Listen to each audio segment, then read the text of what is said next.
Shabbat Shalom.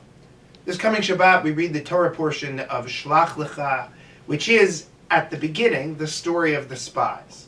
The 12 spies sent to the land of Canaan to spy on the land and see whether or not it's inhabitable for the children of Israel.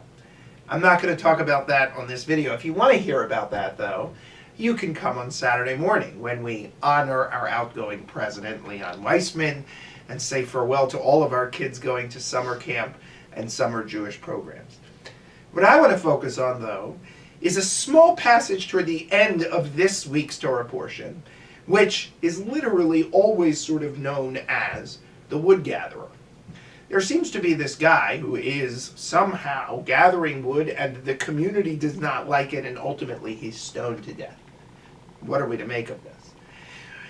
Commentators, rabbis, following this story really sort of seem to suggest that what he was doing was a tremendous violation of the Sabbath, that he was doing this on Shabbat, and the community was so bothered by it, having found this new Shabbat ritual, that they needed to respond by killing him so that everybody else would get the message.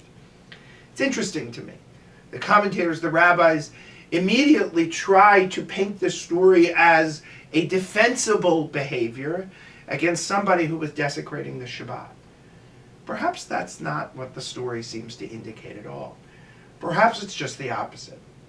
Perhaps the story is not to be taken in a positive light, but rather perhaps this story is a warning to our communities. Every community, has communal norms, normative behavior, normative practices. And often, when we find ourselves engaged in behavior or practices outside our norms, it makes us uncomfortable. When one person dares to break those norms, we find ourselves even angry at that one person.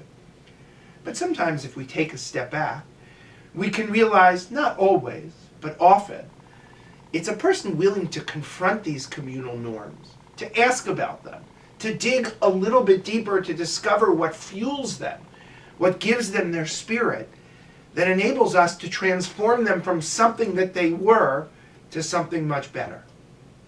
I'm not suggesting that we just sort of abandon laws haphazardly. But sometimes laws, rituals, customs need to be questioned. And it sometimes takes somebody with enough bravery, enough guts, if you will, to start that questioning. Shabbat Shalom.